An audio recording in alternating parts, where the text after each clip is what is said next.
filming starts today for John Lithgow.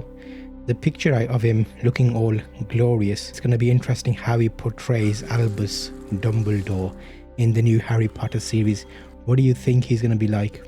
Will he be able to hold his own based on his shows and based on things that I've already seen for him?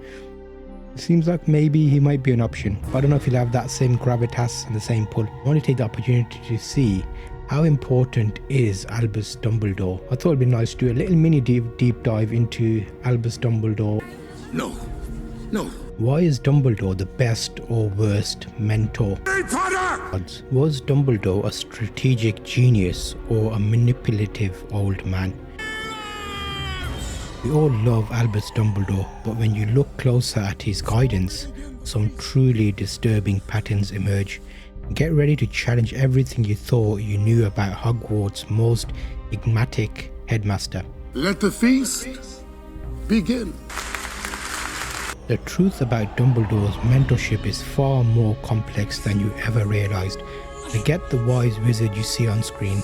This video dives deep into the moral grey areas of his decisions, revealing why some of his most brilliant moves were also his most questionable.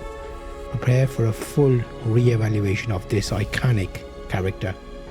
This video dissects the often overlooked flaws in his approach, from the secrets he kept to the impossible burdens he placed on others. Join the debate and decide for yourself.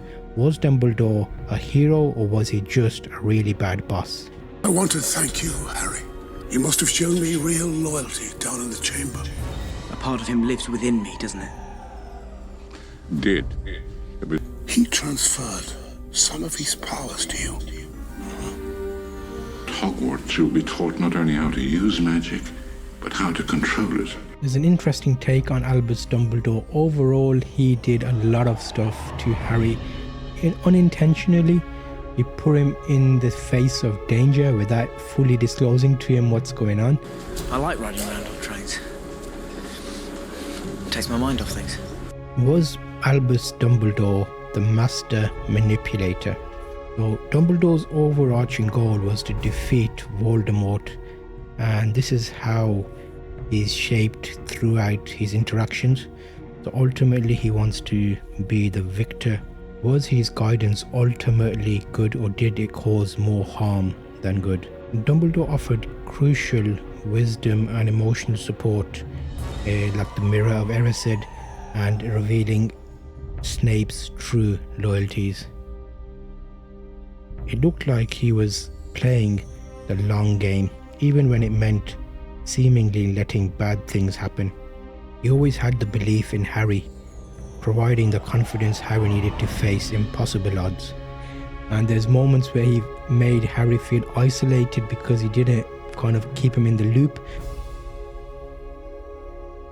And it's always interesting seeing how he was the puppet master, because there was moments where he held important information which could have helped Harry.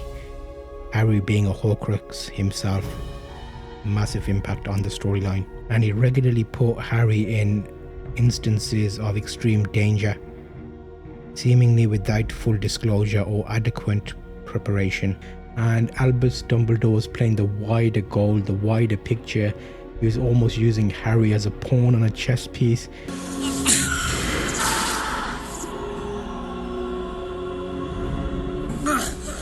Dumbledore's methods were unusual. It kind of led Harry to isolation and burden of responsibility on his shoulders.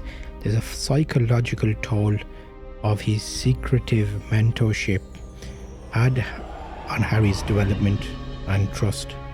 There could have been a more transparent approach.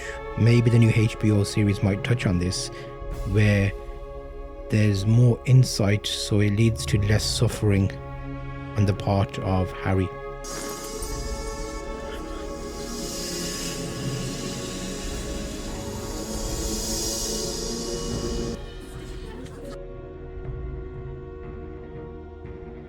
Is it possible to be a great leader but a flawed mentor?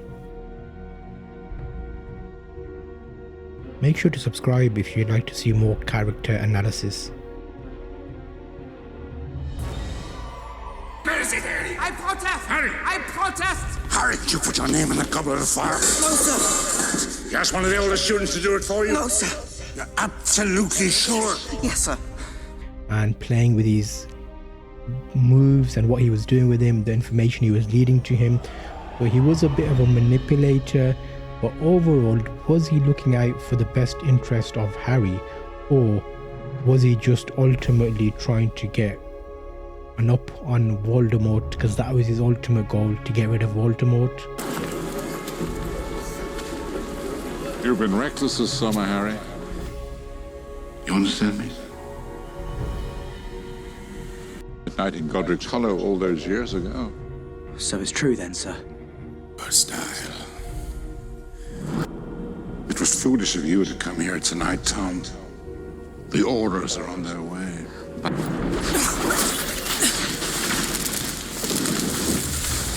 What was your best moment of Albus Dumbledore in Harry Potter? Dumbledore always put Harry in extreme danger, seemingly without full disclosure or adequate preparation. If the series wants to hook old fans and new viewers, I feel like the episodes need to go deeper. We know what's in the books, we know what's in the films.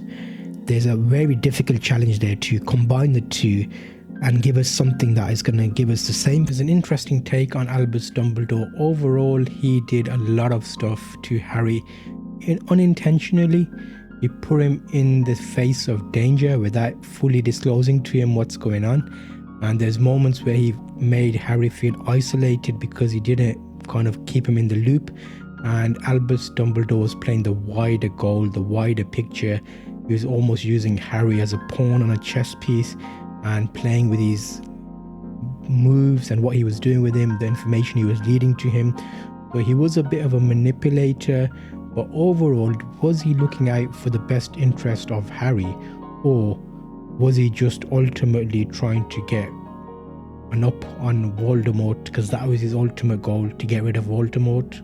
Hopefully you found this small character dive interesting. I am doing an episode by episode video of the HBO series and my vision, what I think should be in each of the episodes. So if you're not already checking that out, here's that playlist and you can get up to speed on that. I'll see you on that video. To begin. Good luck. Today's theory comes straight from the restricted section, and trust me, they didn't want you finding out about this one. In the book, The Boy Who Lived starts not with Harry, but with Vernon Dursley, where Dursley notices odd people in cloaks and flying owls by day. It's eerie, even for a kid's book. The film, however, skips all of that. We see Dumbledore kind of turn up at number 4. We see